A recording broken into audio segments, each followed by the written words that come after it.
Buenas noches, queridos amigos. Sí, por fin, 2 en la noche. Bienvenidos. Llenamos los motores de energía porque tenemos 2 cuestiones que parecen clásicas, pero siempre hay novedades. 2 bloques informativos, creo que muy interesantes para disfrutar todos juntos. Siempre llega la noticia que lo vuelve a poner en órbita y el misterio, el absoluto misterio.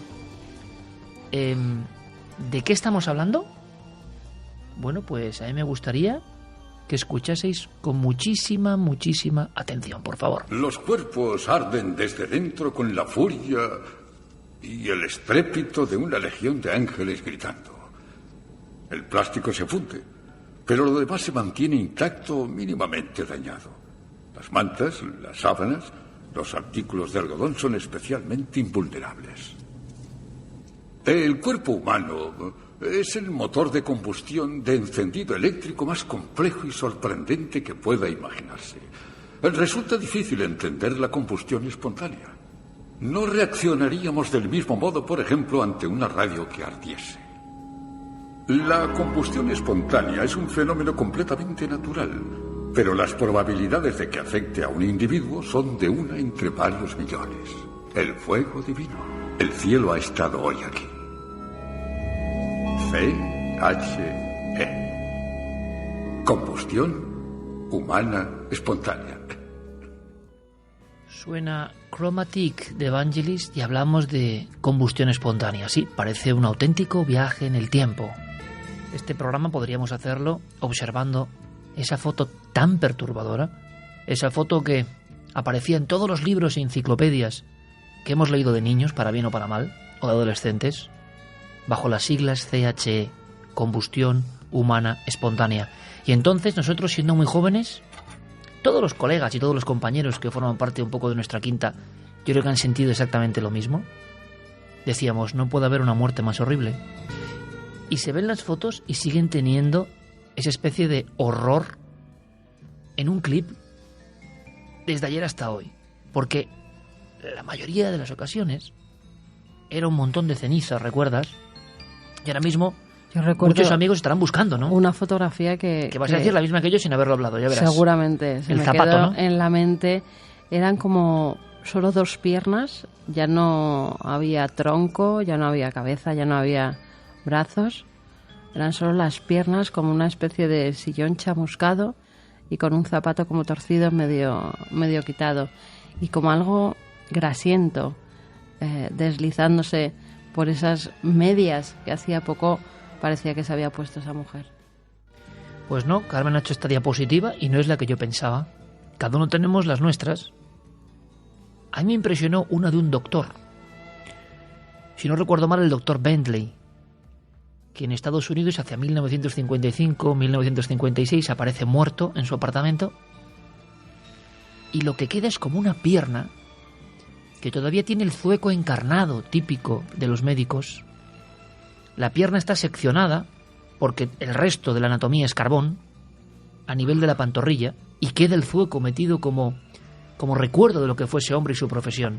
El hecho de que fuese un médico, de que le hubiese pasado a un médico y de que muchos hablasen de un fuego que salía del interior, aquello provocó más de una pesadilla. Luego ha sido un tema muy polémico y yo creo que los médicos, al no haber tantas pruebas de estos acontecimientos, bueno, han estado, yo creo que bastante escépticos.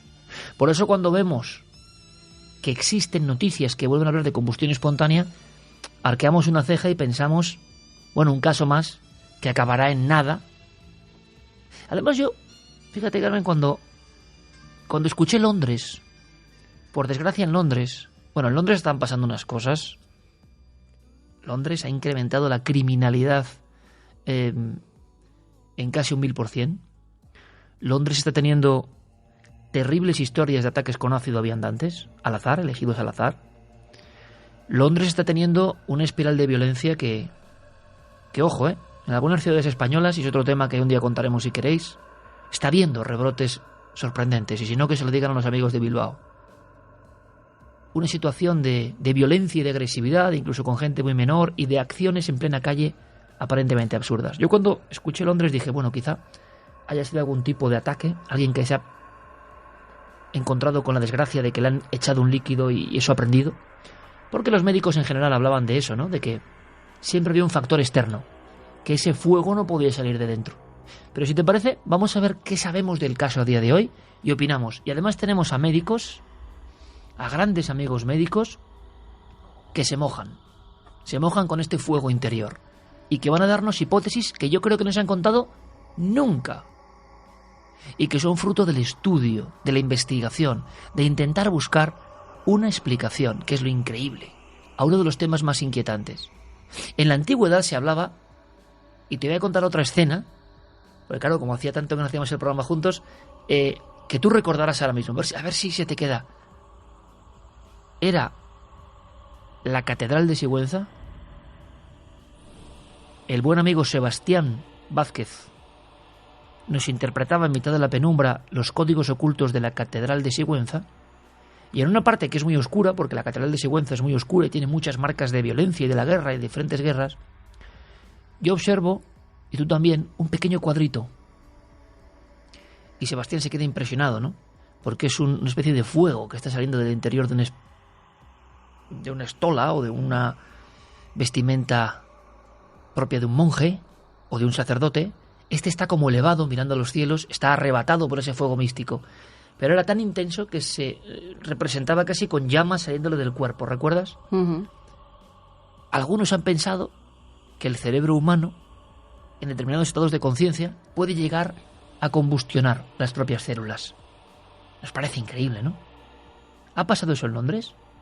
¿Qué ha pasado exactamente en esta urbe del Reino Unido? ¿Cómo es posible? Ha sido en plena calle, al parecer. Imagino que queréis tener todos los datos y esos los tiene nuestro compañero Diego Marañón.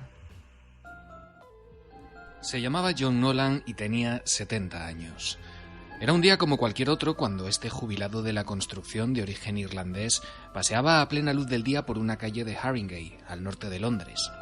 El hombre cruzaba su mirada con las del resto de viandantes que se encontraba a su paso. Unas miradas que de repente empezaron a mostrar más y más perplejidad hasta llegar al horror.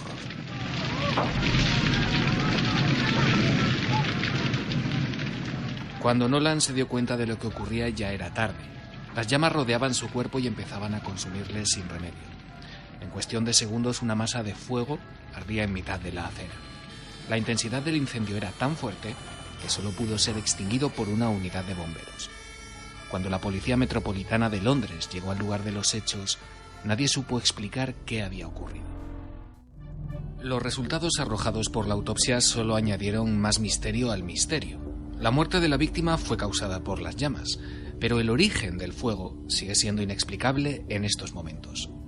En los restos del cuerpo no se encontraron combustibles ni sustancias inflamables, y los testigos aseguraron que el fallecido estaba completamente solo cuando se desencadenó la combustión. El enigma permanece, y ahora, semanas después del suceso, la policía se ha visto obligada a hacer público lo ocurrido con la esperanza de que alguien pueda arrojar algún tipo de información para resolver este auténtico expediente X.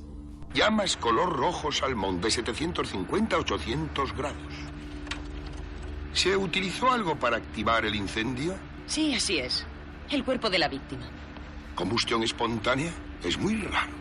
La gente no sale ardiendo porque sí.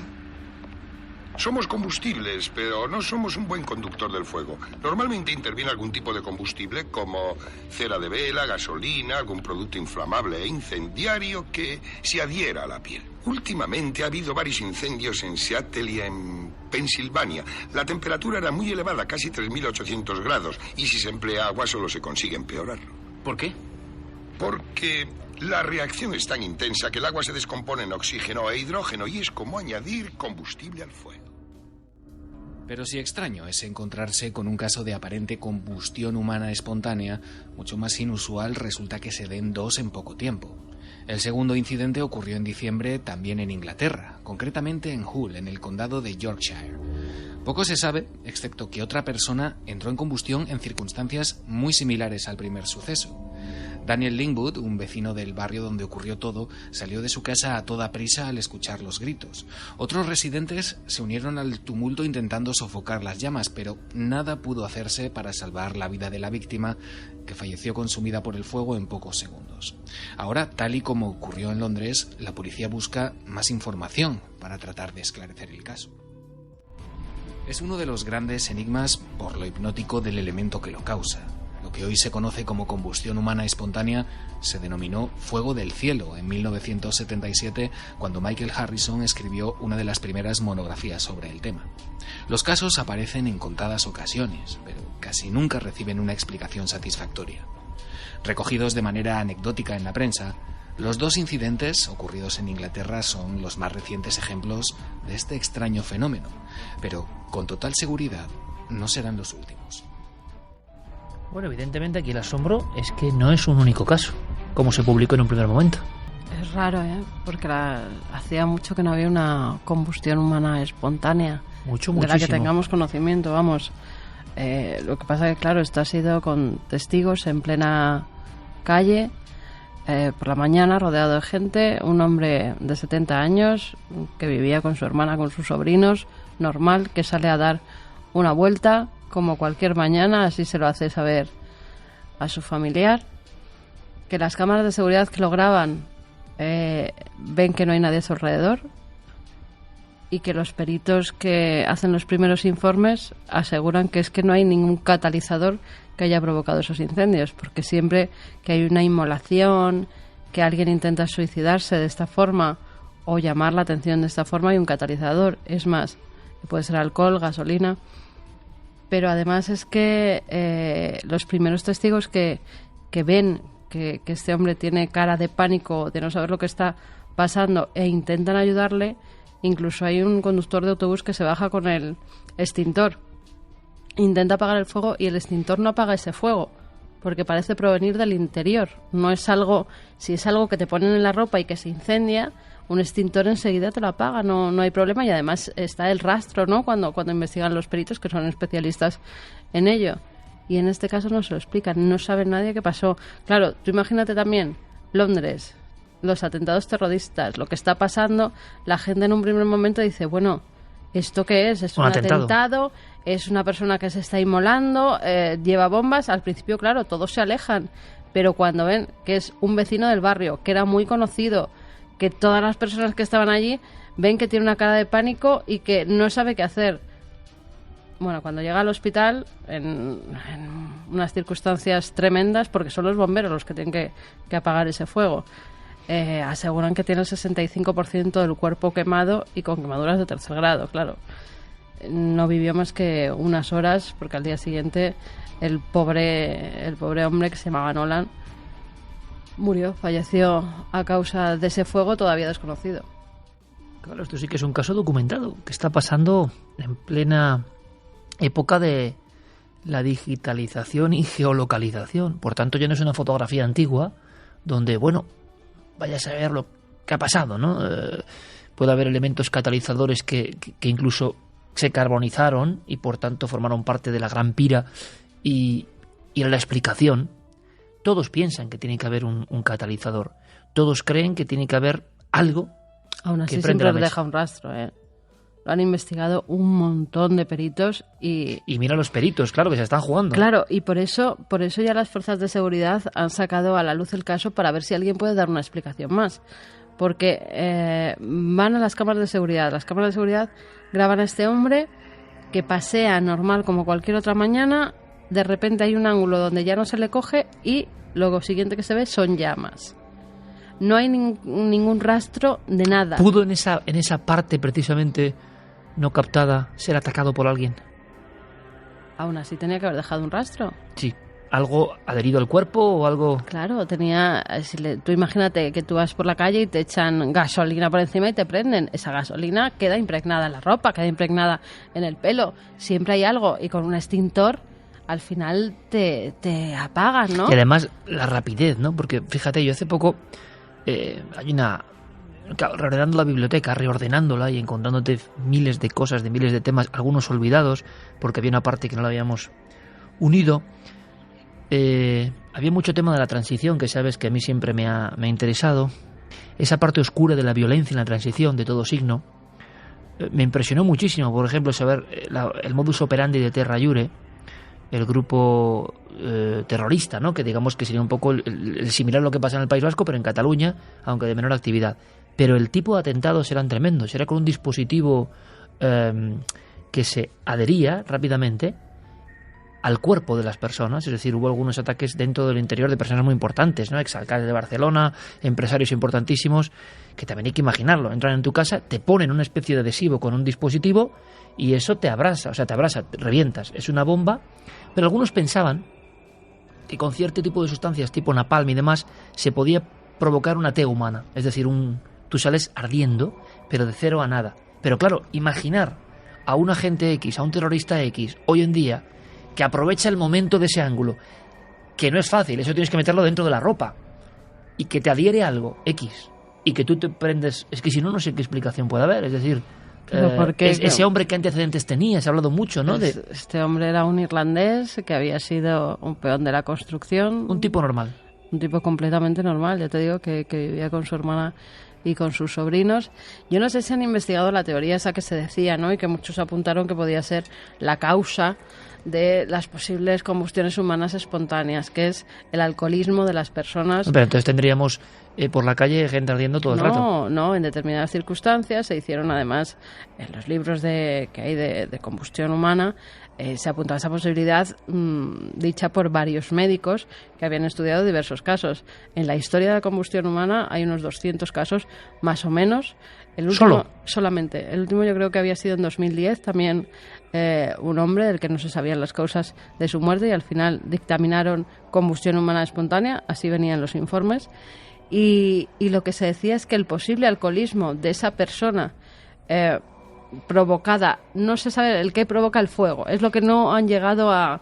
Si el aumento de la temperatura, sí, o sea, 1000 teorías que ninguna ha podido ser demostrada, pero apuntaban esa posibilidad pero también hay una cosa, las personas que estudiaron, la mayoría de ellas no eran alcohólicas. No, claro, es que muchos de los casos no tienen nada que ver. Se suponía que podía ser un vector, pero no parece tan fácil.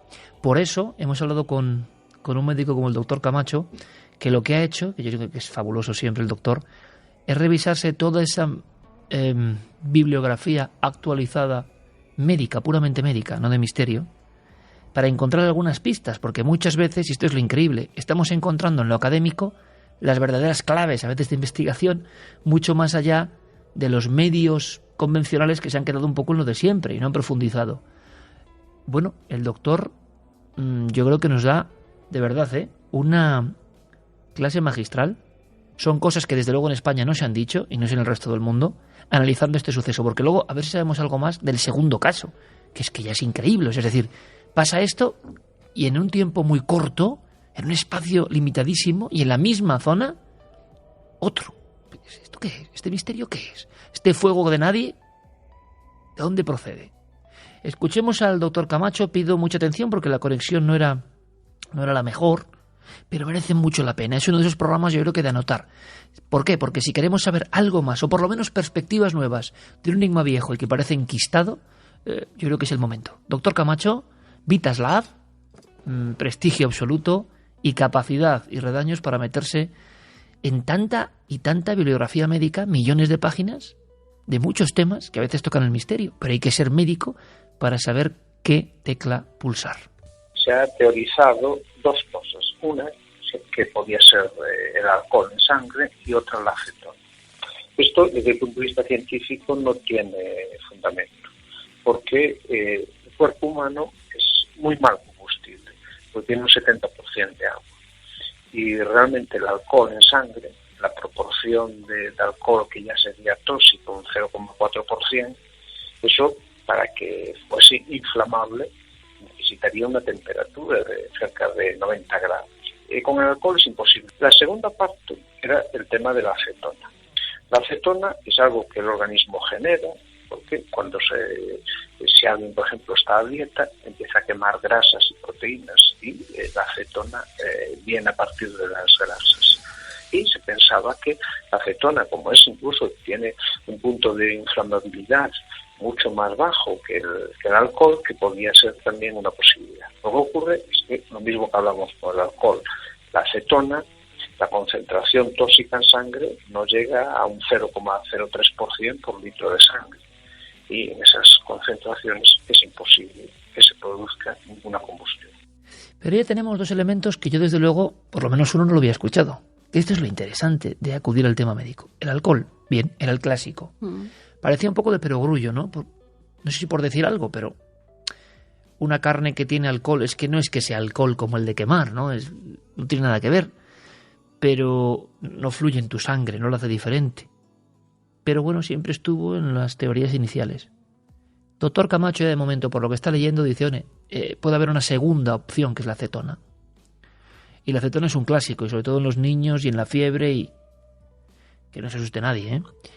Pero hay algo más que ha llamado la atención del doctor Camacho, y que tiene que ver con los huesos, precisamente con los huesos. Generalmente hay una parte del cuerpo, como he dicho antes, suele ser tórax, abdomen, que los huesos están pulverizados. Y esto es sorprendente, porque hay que pensar que cuando uno incinera un cadáver, que suele ser a temperaturas de alrededor de 1000 grados, ni siquiera los huesos se fragmentan totalmente.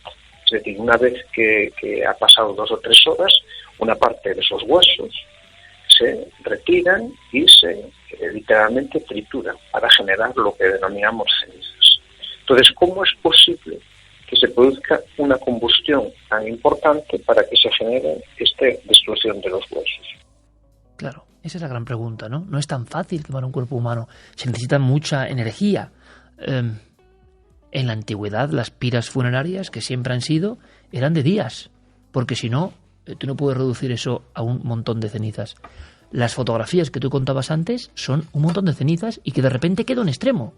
Esto es lo curioso, ¿no? Sí, y además con una cosa curiosa, que es que el cuerpo queda reducido a cenizas, pero todo elemento que hay alrededor no. Es decir, se han encontrado cadáveres calcinados por combustión humana espontánea que estaban tumbados en la cama y ni el colchón ni la sábana siquiera habían sufrido quemazón alguna.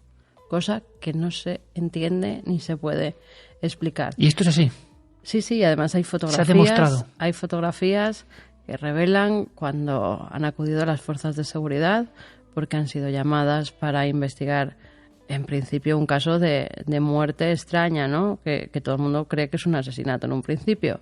Y cuando empiezan a investigar se dan cuenta de que alrededor no hay nada alterado, no parece un robo, no parece que haya violencia y además, sobre todo lo que te contaba, que el cuerpo está reducido, a veces solamente queda pues una pierna, un pie, suele quedar casi siempre las extremidades. ¿Y por qué no se ha quemado todo? Vamos a ver, vayamos... Pero ni el sillón en el que estaba sentado o ni la cama donde estaba tumbada... Directamente han sufrido al daños. origen del fenómeno. O sea, no por criticarlo sin más de decir, bueno, esto tenía alguna explicación, el tiempo nos ha birlado la posibilidad de saberlo y seguro que las imágenes tenían algo de elemento en el embés que no conocíamos. Pero yo me pregunto, y seguramente ahora tanto Diego como Guillermo están subiendo fotos que son muy macabras, hay que decirlo, o sea que sigues viéndolas, son en blanco y negro, algunas de ellas de principio de siglo y dan mucho miedo. Y vayamos al origen de esas fotos. Ahora seguiremos con el doctor y sabremos más cosas, pero yo hablo directamente de esas fotos, el misterio de esas fotos. Si un cuerpo está carbonizado, sea la causa que sea, digo, ¿por qué la pierna está sin carbonizar? ¿Por qué el fuego ha respetado esa línea? Puede decir alguien, llegó justo ahí la emergencia, no parece. ¿Por qué en todos estos terribles casos es un montón de cenizas, sea en una cama, sea en un sofá, sea en un frío suelo? Y queda... Es que es terrible, porque queda como un brazo o sobre todo una pierna, como para espantar, como para que tú veas que eso ha sido así, porque a lo mejor ves todo cenizas y dices, bueno, un incendio, no hay ningún problema. Pero claro, solo un cuerpo humano, lo demás no ha sido afectado, y queda una pierna. Bueno, vayamos a la cuestión lógica. ¿Cómo haces tú eso? ¿Cómo un fuego normal, no combustión humana rara, sino como un fuego normal te quemas todo menos una pierna? Que haya en un momento dado se haya extinguido cuando haya llegado a ese límite. En casi todos los casos fotografiados. No, sobre todo porque además en algunos de ellos había, por ejemplo, medias que son muy conductoras de puro lo que es nylon, claro, están hechas con un compuesto que es conductor del fuego, con lo cual no se lo explicaban. como No un se mensaje. explicaban por qué llegaba, por ejemplo, hasta la rodilla y el resto, la pantorrilla, las piernas, los pies estaban intactos. Yo creo que algunas fotos eran un fraude, algunas.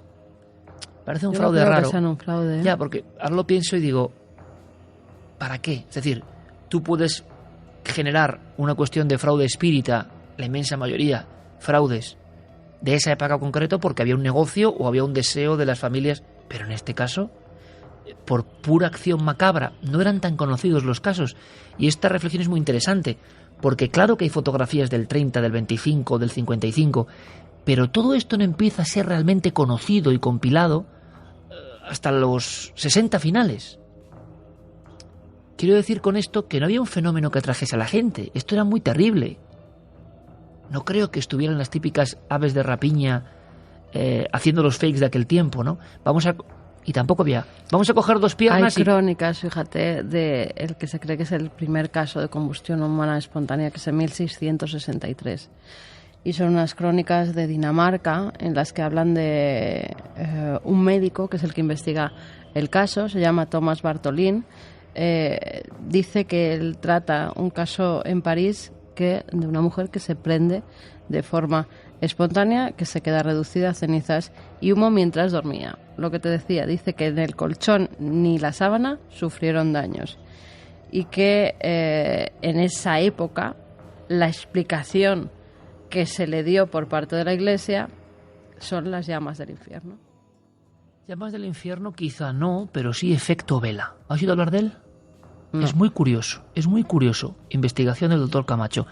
Revelando cosas nuevas, dando datos para una posible hipótesis nueva sobre un fenómeno muy raro, extraordinario, de los más extraordinarios de los fenómenos extraños, y que sigue generando, como veis, esta misma noche, en 2 en la noche, en Universo Iker, en iVoox y en Radioset, pues las mismas dudas, ¿no? Parece que no hemos avanzado.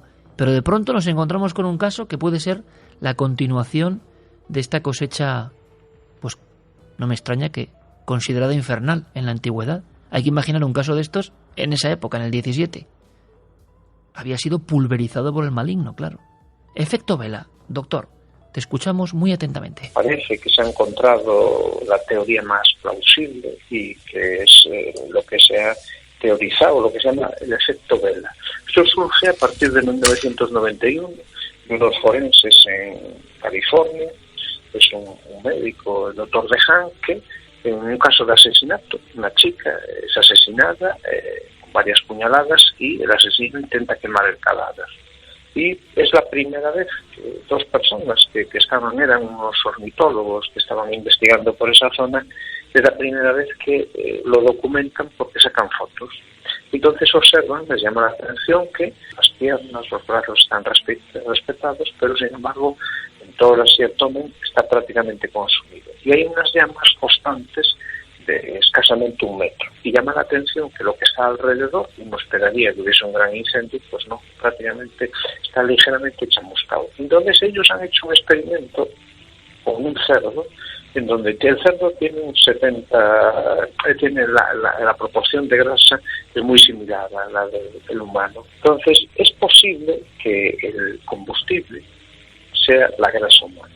Entonces, en este experimento se ha documentado cómo se produce este fenómeno. Siempre tiene que ser un agente externo la fuente de ignición. A veces es un cigarrillo que está encendido, a veces es una vela. Esta persona, por alguna razón, se empieza a producir una quemadura sobre la ropa, y esa quemadura pues quema obviamente la piel, se produce una quemadura de 3er grado, y llega un momento que cuando se necrosa ese tejido empieza a salir la grasa. Y la grasa actúa de combustible. Esto es el mismo, se llama efecto vela porque es el mismo efecto que ocurre en una vela. En este caso, la ropa exterior, la ropa que tiene la persona, ejerce el mismo efecto que la mecha. Y el combustible, la cera en este caso de la vela, sería la grasa. Eso hace que se produzca una llama constante, una llama que genera una temperatura de alrededor de 800 grados, que no es muy alta, pero que es suficiente para ir consumiendo el organismo y sobre todo el hueso. Qué interesante. Efecto vela.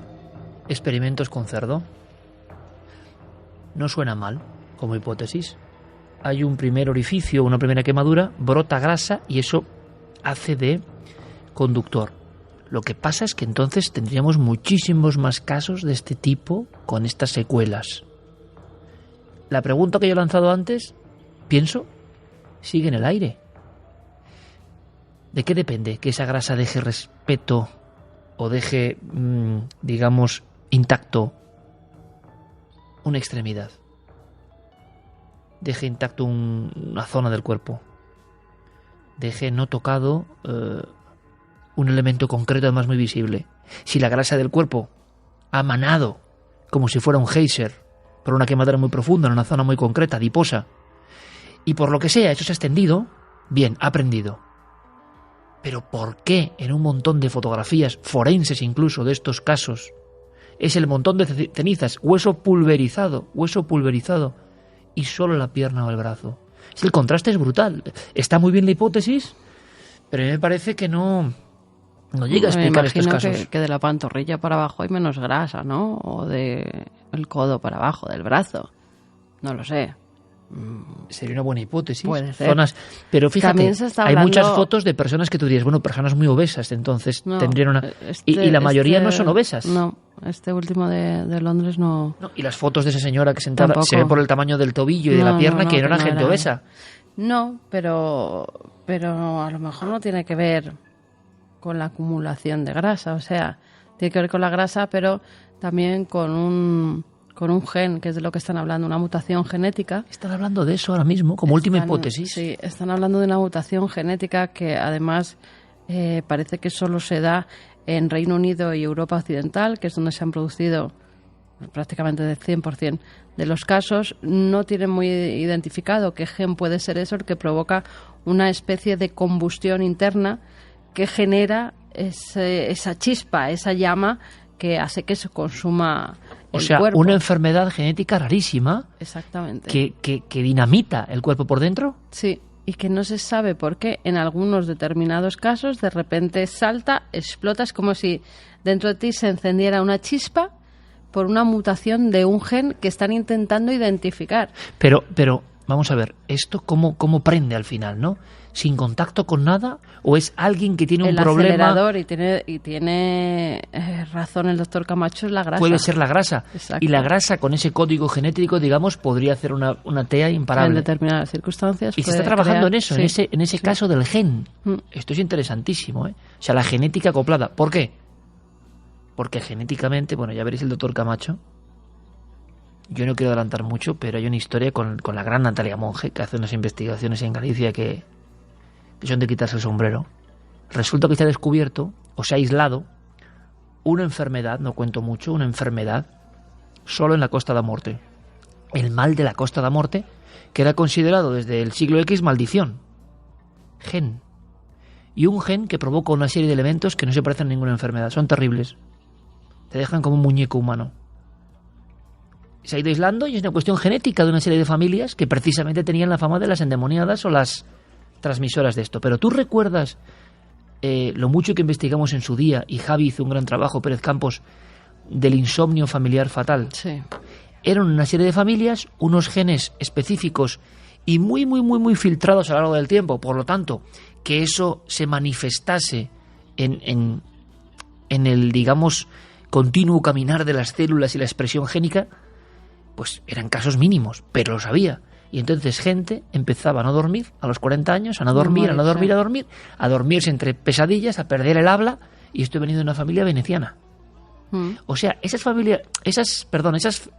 digamos, enfermedades raras, que por desgracia son desconocidas y son un mundo que tiene que ver casi siempre con algo que pasa por algún motivo en un gen y a veces es trasladado de familias, ¿por qué no podría haber otra maldición, entre comillas, de este tipo, con la combustión espontánea? Es la hipótesis que se está siguiendo ahora mismo, porque como el resto de pruebas que se han hecho a lo largo de los años al final no han servido para dar una explicación, ya los médicos a lo que han recurrido es a los genes, porque no tienen otra explicación y están trabajando en esa hipótesis a ver si llegan a algún resultado. Lo raro es que se produzcan 2 combustiones humanas espontáneas en tan poco tiempo. Muy raro. Y tan cercanas geográficamente. Hay es algo que muy no entiendo. extraño.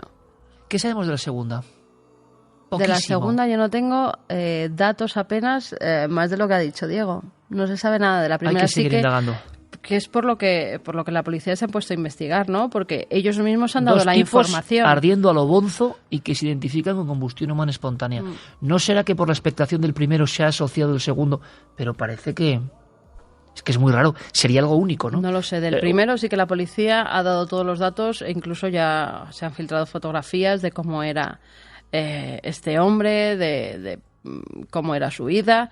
Un hombre completamente normal, familiar, no tenía ningún tipo conocido por los vecinos. O sea, Sí, lo peor es que un family man normal y corriente que te puede pasar el fenómeno es que te puede ocurrir, que cualquiera puede ocurrirle, no le pasa a nadie especial, No. a un transeúnte, sí, uno un cualquiera. transeúnte y tan normal por la calle. O sea, como cualquier día iba Es a que no ver- es dentro de casa. No. Es que si tú arrojas algo, tiene que haber muestras de ese algo.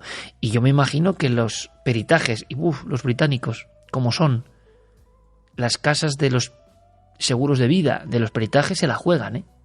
Y sobre todo las fuerzas de seguridad, el tener que pedir ayuda a todos los testigos a los que han mandado a declarar en muchas ocasiones, ya han declarado varias veces, tanto el que se baja con el extintor desde el autobús para intentar socorrerle, como el que tira su abrigo encima de él para intentar las llamas apagarlas, y ninguno puede hacer nada por él hasta que llegan los bomberos. Vamos un poco más allá. Si algo da miedo de esas fotografías, de ese puñado de fotografías que todos fuimos conociendo en aquellas viejas enciclopedias, es que eran fotografías forenses, eran fotografías policiales, era el lugar de los hechos, era todo el ambiente, no solo la terrible cremación, sino los muebles, el entorno. Se imaginaba uno el tipo de vida, el tipo de oficio, el tipo de soledad, el tipo de circunstancia de la persona que había ardido como una pira. Bueno, pues del escenario típico nos habla el doctor Camacho, porque a nivel médico, hasta en el escenario, se ha intentado cribar, buscando el origen, la clave de todo esto que estamos comentando. Cuando los forenses observan estos casos, siempre encuentran lo mismo: una mancha en el suelo, una mancha de grasa, maloliente, amarilla, y en el techo, en las paredes, se observa un humo grasiento. Se produce una temperatura muy alta y ha generado que ese vapor se impregne en las paredes. Pero sin embargo no se produce incendio alrededor, y suele ser porque estas casas están muy mal ventiladas, suelen ser casas que están en ese momento con ventanas cerradas, puertas cerradas, y el oxígeno se va consumiendo poco a poco, lo que hace que el combustible sí se alimenta una llama, pero no se produce una ignición en los objetos cercanos. Combustión humana espontánea. Bien, para el doctor Camacho, este caso de Londres, por las circunstancias que se han dado, ¿tiene posible explicación? El efecto vela, el efecto grasa, acumulación de acetona. ¿El cómo diagnosticaría? Mucha atención, por favor. Desde ese punto de vista, desde luego no se podría explicar. Se necesita una fuente externa, que en estos casos, en muchos, sobre todo cuando es en una habitación, esa fuente incluso ha desaparecido. Porque imaginémonos un cigarrillo, es probable una pipa, por ejemplo, que alguien esté fumando, o incluso una vela. En alguno de estos casos que se ha investigado, se ha visto restos de una vela, se ha visto pues un candil alrededor, bueno, una serie de cosas que sí que pueden ser la justificación de la fuente de ignición externa, pero otras veces podría ser una persona que estuviese fumando y que en un momento determinado sufre un infarto y ese cigarrillo cae. Obviamente con el incendio que se produce es obvio que desaparezca, pero en un caso, y sobre todo en un exterior, no tendría explicación. O sea que para el doctor Camacho, en este momento de enero del 2018, para las autoridades médicas, para los peritos y para la policía londinense, tenemos un caso de combustión humana espontánea sin resolver. Por lo menos uno.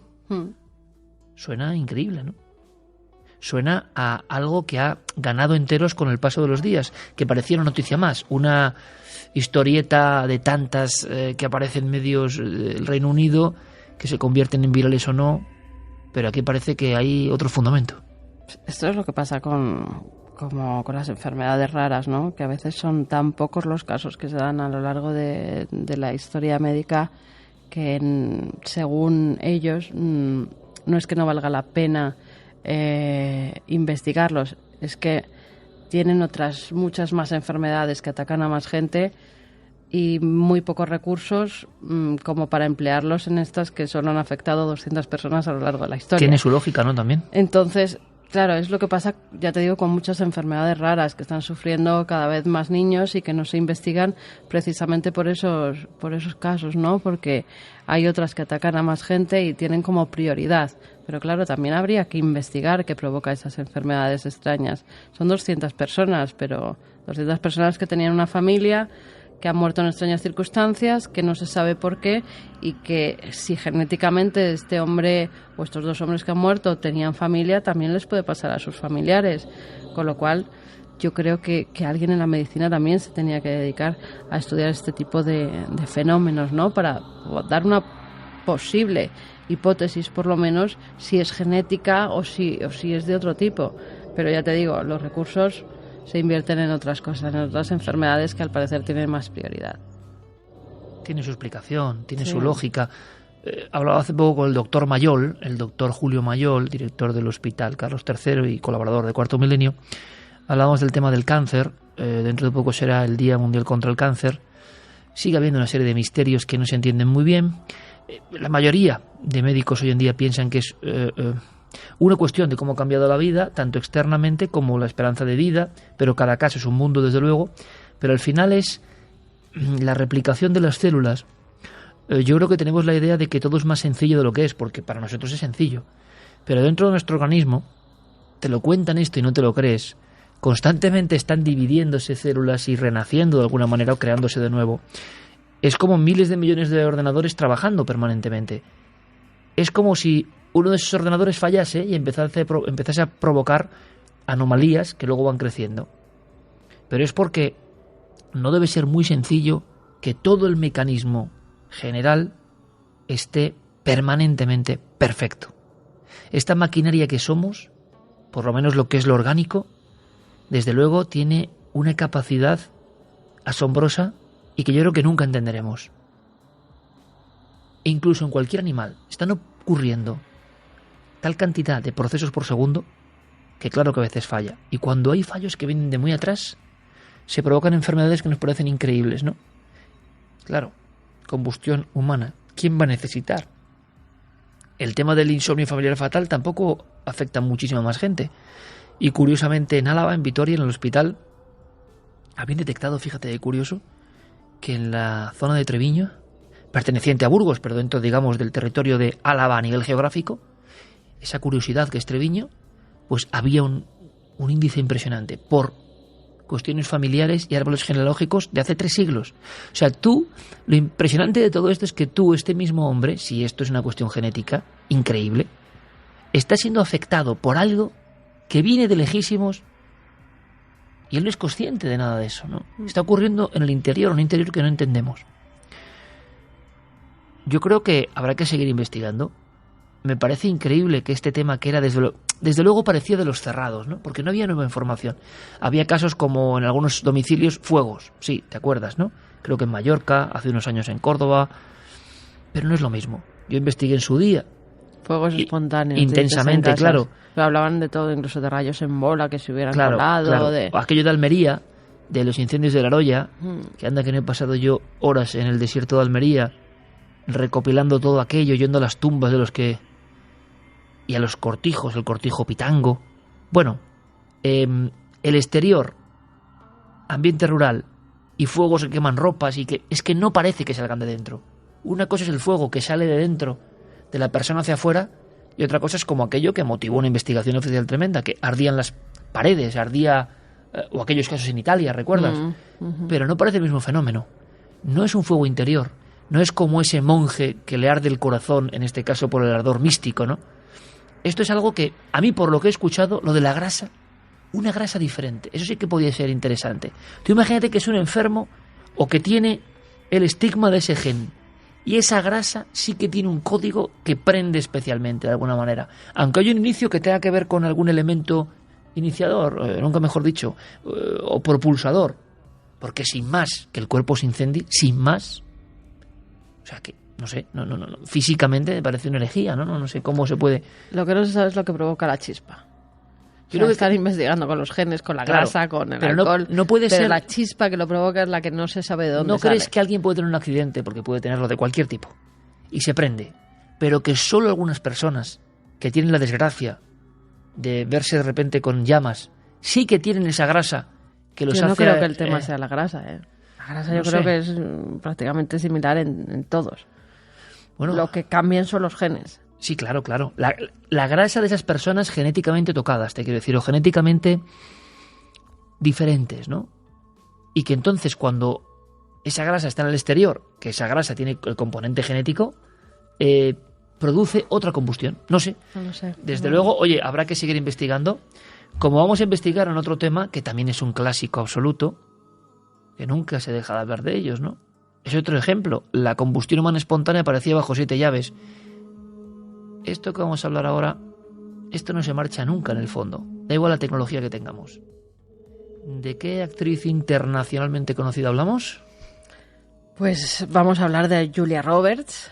Ha salido hace pocos días haciendo unas declaraciones, o por lo menos dentro de su equipo. Han trascendido porque precisamente se encuentran rodando una película, Ben is Back, una de esas escenas que además han tenido a bien pues facilitársela a distintos medios de comunicación, algunos cortes de la escena que se estaba grabando, y es Julia Roberts, que está en un cementerio de Nueva York. Y bueno, tiene un problema, en la película tiene un problema con uno de sus hijos, parece que están teniendo una discusión entre las tumbas, y en un momento dado ella hace que paren el rodaje porque dice que alguien la está empujando, que siente como un empujón cuando está delante de una de esas tumbas. Es más, se vuelve porque cree que ha sido una broma de alguien del equipo. Están grabando en un lugar rodeado de muerte, rodeado de personas enterradas, en una escena un poco violenta con el hijo, y entonces ella cree que ha sido una broma del equipo, y por eso se lo comenta: oye, venga, ¿quién me ha hecho la broma? ¿Quién me ha dado el empujón que me ha hecho parar en esta escena?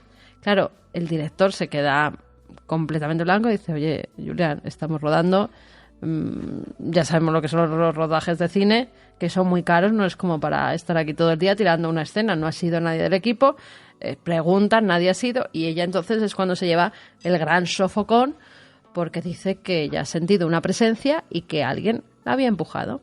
Y todavía, hoy por hoy, no saben lo que es. Lo que sí que es cierto es que ese día tuvieron que parar el rodaje porque ella se negó a seguir. ¿Qué estás haciendo? No conviene que te vean. No debes. Si te pones de pie, ten siempre las persianas cerradas. Jerry, cálmate, por favor, cálmate y escúchame. ¿Quieres? Vale. Creo que podremos adelantar algo si respondes a una pregunta con toda franqueza. Lo intentaré. Veamos. Es sobre las fotos en la pared de tu piso. No tenías por qué verlo. Es como si alguien cogiese tu diario y lo leyese fuera de contexto, ¿entiendes? Bien, es cierto. Solo que aquello era tan enorme y es obvio que has invertido mucho tiempo en hacerlo y que pareces conocerme muy bien. ¿Cómo ha sido eso posible? ¿Cuál es la pregunta? ¿Cómo lo has hecho? Julia Roberts y Mel Gibson, o sus voces, su doblaje, en la mítica Conspiración hace 20 años de esta gran película. Luego tenía razón, el amigo de la conspiración. Y Julia, que yo creo que es una de las grandes clásicas. Bueno, pues alguien puede pensar, ¿marketing perfecto? Se ha hablado de la película en todo el mundo. No me parece a mí Julia Roberts una que necesite precisamente esto. No, para nada. Además que ella nunca... Así como otros actores sí que han revelado, y si quieres los comentamos, esos encuentros.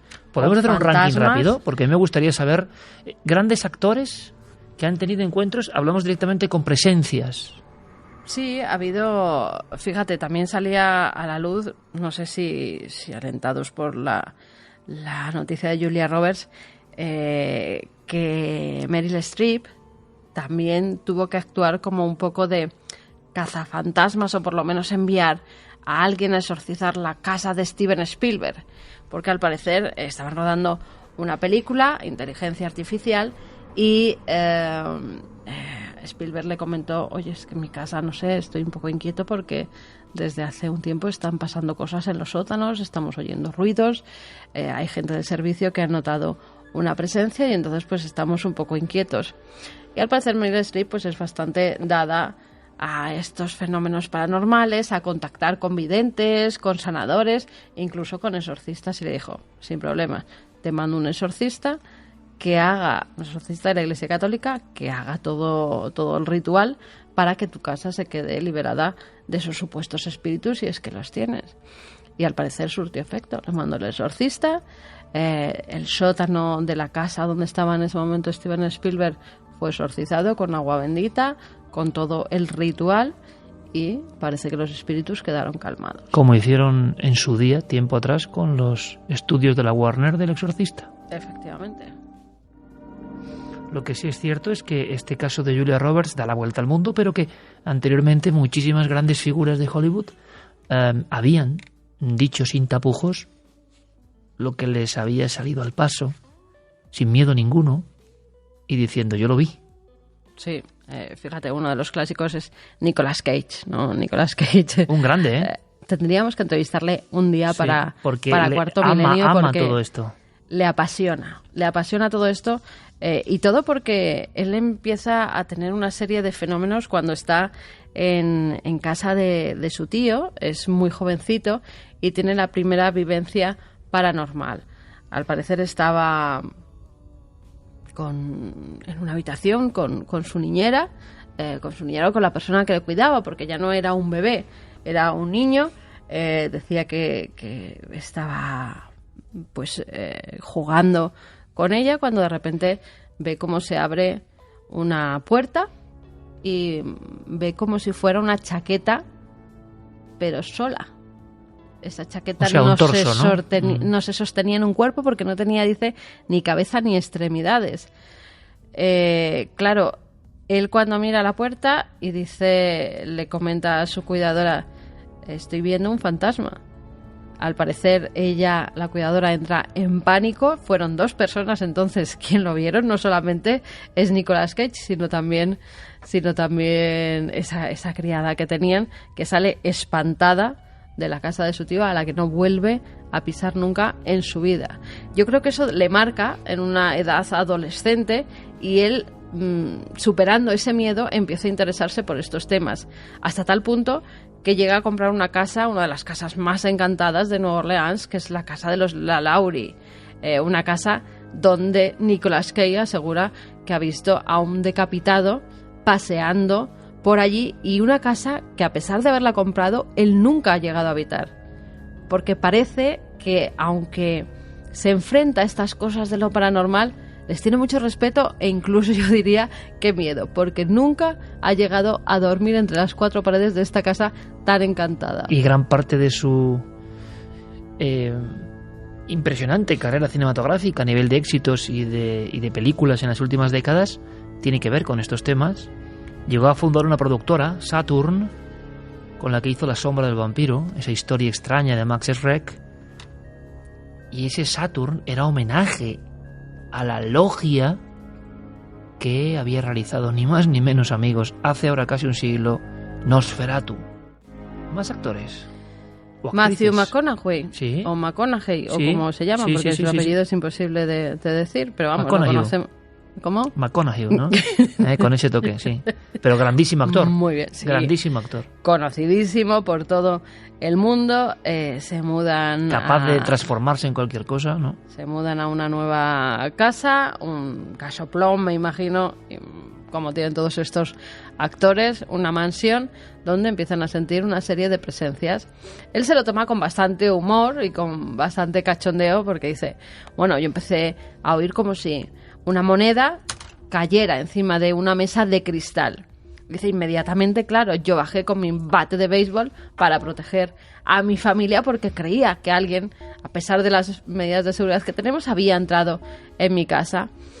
Y vio lo que él dice que es la Madame Blue, una especie de mujer azulada, como si fuera el típico fantasma de la Dama Azul, ¿no? De una Dama Azul que parece que se pasea por su vivienda, y la tiene como un habitante más de su casa. Ha asumido el tema, como pasa en muchos sitios, por repetición.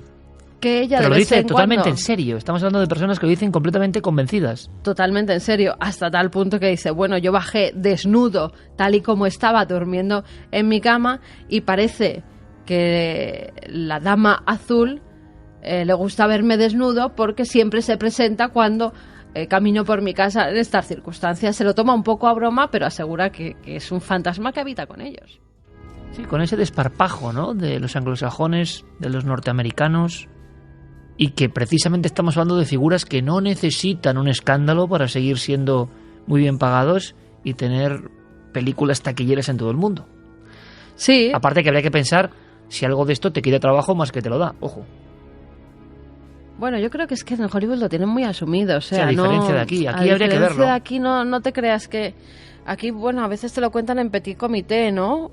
Porque mucha gente relacionada con el cine o con el artista nos han contado muchos casos que tienen que ver con fantasmas en sus propias viviendas, con lo cual tienen un poco de reparo, ¿no? Aquí se tiene como, bueno, me van a tomar por loco, no van a tener en cuenta mi trabajo si ya digo esto. Nosotros que tendemos a pensar, por ejemplo, en el caso de Miley Cyrus, claro, esta chica de niña Disney a lo que se ha convertido, que ha estado metiéndose de todo, que era alcohólica, que no sé qué, bueno, pues ella también tiene un pasaje con toda su familia en una casa de Londres cuando están de gira. Su hermana pequeña está metida dentro de la ducha, de repente comienza a chillar, espantada, y parece que alguien ha movido lo que es la manija del agua caliente y tiene la piel completamente quemada, roja, ardiendo, y dice que ya no ha sido, que la manija ha empezado a dar vueltas y le ha empezado a salir agua ardiendo. Queda como una simple anécdota de, bueno, se habrá equivocado y habrá dado a la otra manija, pero es que al día siguiente Miley Cyrus, cuando se está también duchando, abre la cortina del baño y lo que ve es un niño en el lavabo con los pies como colgando y como si estuviera jugando, que simplemente la miraba.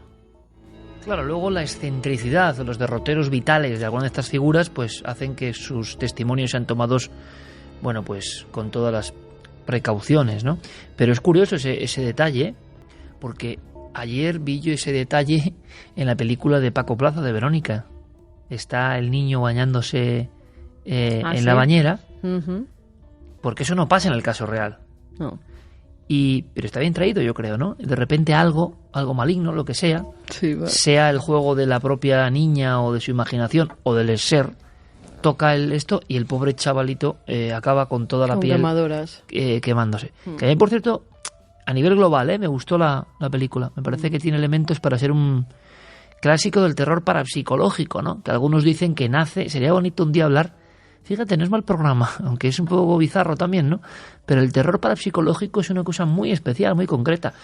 Uno de los fundadores es el gran Sebastián Darboux, ¿no? A nivel cinematográfico, con su Viaje al más allá, que es 1980, y es la historia, con Narciso Báñez Venta, de una serie de personas que han vivido fenómenos reales y que lo cuentan en una casa, ¿no? Un clásico entre los clásicos. Bueno, pues a mí por lo menos esta película, aunque luego tiene los elementos lógicos cinematográficos, no sé, me parece que desde luego la actriz está impresionante y fíjate, yo lo comenté en Twitter, el ambiente es exactamente el mismo que yo recuerdo, por ejemplo, al acudir hace ya un cuarto de siglo a aquella casa, ¿no? Y eso hoy en día ya es un mérito. En esa película española aparece ese elemento que la famosa cantante, ex niña Disney, comenta que le ocurrió. ¿Algún caso más? Sting también tiene un caso tremendo. Cuando estaba actor y cantante. Cuando estaba durmiendo tranquilamente en su habitación una noche, imagínate, como otra noche cualquiera, su mujer al lado, eso que se despierta en mitad de la noche, mira a una esquina y ve una mujer con un bebé en brazos. Él cree que es su mujer con su hija que está en brazos. Él cree que la niña se ha despertado y piensa que es su mujer. Cuando se da cuenta de que ésta está durmiendo a su lado, es cuando nota que es algo extraño. Ve que su mujer está justo al lado, no puede ser ella. Cuando fija la mirada y va a encender la luz, eso se desvanece. Fue algo que se le quedó además impregnado, lo contó en alguna entrevista como un caso que nunca ha podido averiguar qué era, qué le quería decir, porque empezó a preguntarse, bueno, ¿y esta mujer por qué estaba aquí? ¿Por qué se me presentó? ¿Por qué con un niño? Intentó investigar lo que había sido su casa, los terrenos.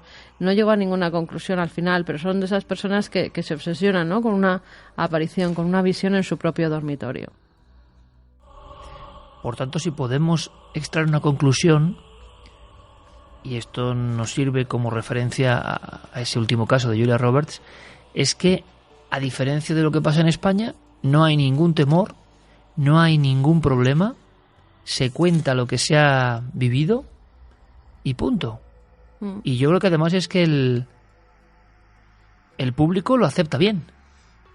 Sí. No marca al actor que habla de nada. Fantasmas, ojo, habla de una visión que, si lo pensamos, no es una tontería, no es vi algo en la lejanía, no, una mujer están con un niño en brazos. De hechos concretos. Hugh Grant, por ejemplo, en su mansión de Londres también, no solamente él, sino sus hijos y los amigos de sus hijos aseguran haber visto a el gran Hugh Grant. El gran Hugh Grant.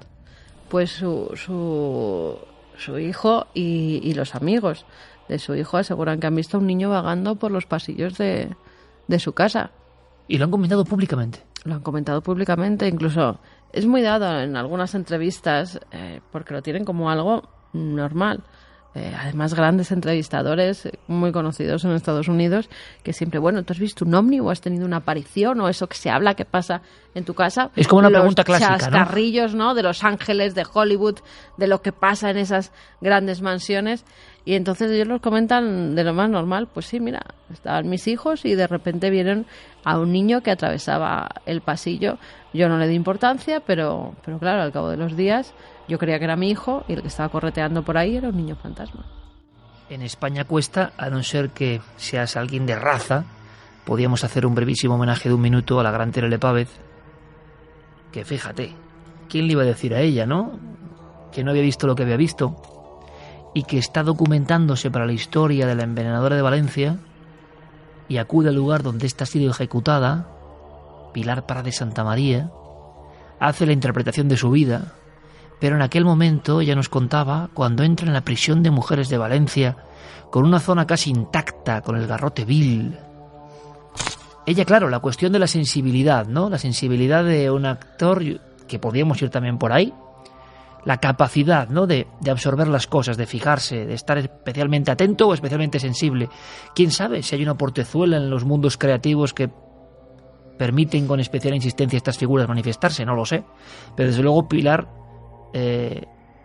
Prades era la figura que murió allí, última mujer agarrotada en España, que se dice pronto la escena.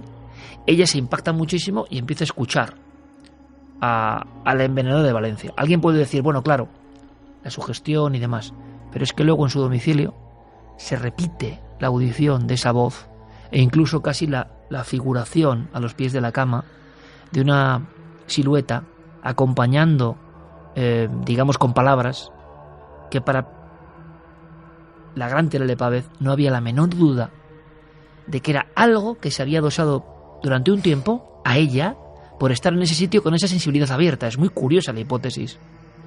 Ese algo la abandonó después de que ella hiciera su propio exorcismo de un papelón impresionante. Una mujer que va a ser agarrotada, que no llega al indulto, que se revuelve, que llora, que patalea hasta el último instante. Y me decía Terele, la gran Terele me decía, claro, es la sensación de que yo hice un poco de justicia, porque aquel papel mío, emitido un jueves por la noche en 1985, dejó a las personas tan tocadas que esa figura pues tuvo una especie de recompensa vital, ¿no? Porque siempre quedó en la nebulosa si fue ella, no, había muchas teorías. Ella cree que el fantasma le ayudó a contar su verdadera historia, ¿no? La última agarrotada en España. Terele Pávez como final de ranking de primeros espadas mundiales, que es muy interesante. Ninguno de ellos ha ganado nada contando esto. Pues vaya dos temitas, ¿no? Combustión espontánea y fantasmas. ¿Por qué será tan difícil que actores españoles que no sean del tipo de Terele Pávez, y sabemos que los hay, cuenten? Actores, directores... Bueno, tal vez algún día lo cuenten, ¿no? Porque algunos siguen viviendo en esas casas. Y algunos siguen viendo esos fantasmas. ¿Algunos siguen viendo esos fantasmas? ¿Mm? Sí. Sí. Sin decir nombres. ¿En quién estás pensando? O sea, ¿en qué historia estás pensando? ¿Qué director español? ¿Joven? Sí. Uno muy famoso. Famosísimo. ¿Y qué es lo que veía? Una especie de mujer que se lanzaba por una ventana. Una anciana. Y diríamos aquí, en un símil futbolístico, un abrazo a todos los amigos, porque yo les veo, tengo que decirlo, del Chiringuito, que hacen un programa extraordinario, y en un tiempo decían, ¿es top o no es top? ¿No? Petrolero y los suyos decían, ¿es top o no es top? Pues en este caso, te doy más datos. Pues en este caso diríamos director español. Hay muchos directores top españoles, super top. Gracias a Dios. Claro, pero este sería ahora super que van a top, ser ¿no? Los Goya, este sería super top. son muchos los directores top que hay. Y Pero un este día, sería... si quiere, vendrá a contarlo. Nos hemos puesto un poco fúnebres, porque yo estaba recordando, cuando hablábamos de la combustión espontánea, las fotos, fíjate lo que es el poder de la imaginación. Sin ver las fotos, estoy imaginándome las fotos y seguro que imaginándolas eran peores que en la realidad. Así que vamos a ver si podemos... Mira, ¿sabes uno que se tenía que aparecer? Porque es que se tenía que a aparecer ver. y se sigue apareciendo. ¿Sabes quién es? ¿Quién? Michael Jackson. Hombre, claro, ya. La Toya Jackson asegura que ha visto el fantasma Ya. de su hermano. No solo que lo ha visto, sino que ha oído como el claqueteo de ese, como si estuviera ensayando Sí, con los... clac, con él. Y cuando ha ido la gente de seguridad a la habitación donde se oía, claro, no había absolutamente nada, pero estaba ahí rastro Claro, de pero ya Michael. cuando es familia, y esta familia en particular, pues hombre, no creo que hablemos de lo mismo, Mira, pero si ¿quién alguien se sabe? tiene que aparecer, Es es Michael Jackson. Michael, tío. Acabado en No O. me digas que no. O con la O. Michael. Vamos a poner, mira, voy a ponerte otro clásico, otro superclásico, me gusta mucho. Este seguro que también ha visto algún fantasma, porque sí, porque claro, es que viniendo de las tierras prácticamente escocesas, ¿no? Para mí el mejor guitarra, pero vamos, de todos los tiempos, yo lo siento, para mí lo es, para vosotros...